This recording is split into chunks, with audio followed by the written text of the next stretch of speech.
So in this video, we are going to talk about capital structure. So should the company raise equity or debt to finance its projects? Is raising equity or debt will affect the value of the company? So this is the main question we are going to look at this chapter. We'll consider a few points regarding capital structure theories. A company should seek to minimize its weighted average cost of capital. In short, we will refer it to as WACC. By doing so, it minimizes its cost of funds.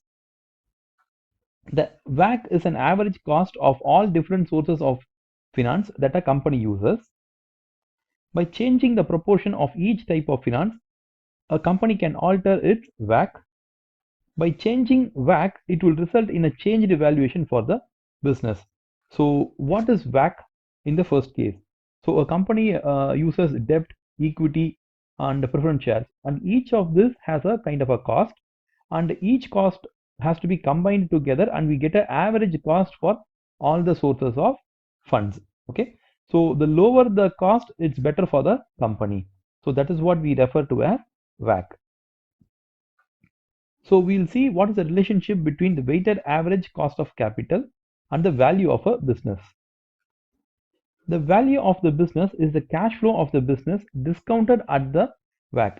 So this is similar to a NPV problem where we have the cash flows and the discounted cash flows at a discounting factor of WACC results in the value of a business. Okay, so that's how it works. Similar to an NPV, we can also value a company.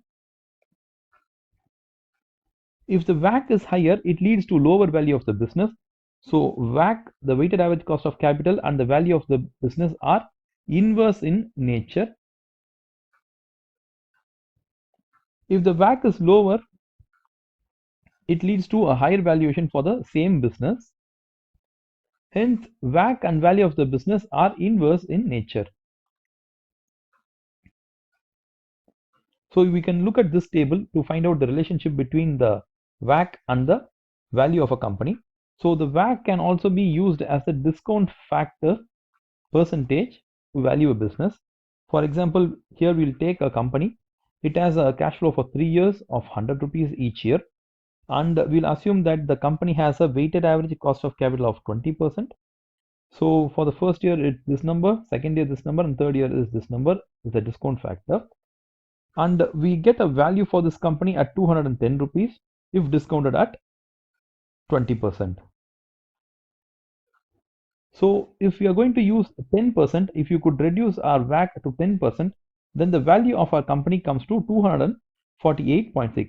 If you see, the cash flow has not changed between this company. The same company is used, the same cash flow is used, but the discount factor alone changes. This has resulted in an increase of the value of the company. So by reducing the WACC from 20% to 10%, it has led to an increase in the company's value by 38.1. So that is the relationship between WACC and the value of the company. So how can we reduce the WACC? To reduce the weighted average cost of capital, the company should actually raise more debt, because debt is actually cheaper than equity. So equity, this would result in a lower risk for the company, and it will also give you tax benefit because the interest is a expense, and expenses reduces your tax. So having debt is actually a cheaper form of cost of capital. But increasing the debt level makes a company more risky. So higher fixed interest payment and higher chances of bankruptcy. So up to a level you can raise debt, but beyond a level it becomes a problem where we have to pay more interest, and we also have a high chance of getting bankrupt. Okay, so these are the problems using debt. Okay, so we'll look at this question. Which one of the following factors might cause a firm to increase the debt in its financial structure? So which factors leads to an increase in the debt? Okay, what motivates a company to raise more debt? So an increase in the corporate tax rate, yes, of course this will do, because the higher the tax rate, it will give us more interest tax benefit. Increase the economic uncertainty, no. An increase in the PE ratio, this is only applicable for a share. A decrease in the interest coverage ratio, no, this will actually demotivate the company to raise more debt. So the answer should be A. That's how the question works. So if you want to find out why interest helps in reducing the tax, we can do it like this. Assume a company makes a profit. We'll take it as a profit before interest and tax. The company has 100 rupees. The interest is 0. They don't pay any interest. The tax is at 30%. So the company should pay 30% tax. So the profit after tax comes to 70 rupees. Sorry, it comes to 70 rupees. Okay. The same company goes for debt. If they borrow debt, they have to pay interest. Assume that they are paying 30 rupees as debt interest. So now the calculation of tax now changes. So tax will be computed not on the 100, it will be computed on the 70 into 30%. So that gives you 21. Okay, so 21 would be the interest, 49. So the profit after tax comes to 49. So where does our tax get reduced? Okay, so if you could look at here, our tax gets effectively reduced. Okay, so earlier we paid a tax of 30, but now we only pay a tax of 21. So don't look at the PAT. Okay, don't look at the PAT. That is not our consideration.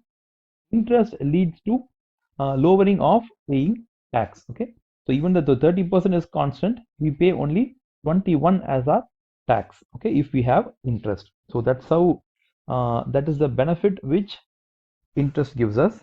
You can reach me at my website wowacademics.com, or you can also see my Quora answers. I am active in LinkedIn and in Facebook page, so you can visit at these places. If you just type Shyam Prasad and Wow Academics, you will get all these links in Google search itself. And if you like this video, give a like, share to your friends, and if you feel that any points we have missed in this video, you can post it. We will try to give an answer to you in the comment section itself, or we'll also create another video for you. So thank you for watching our video.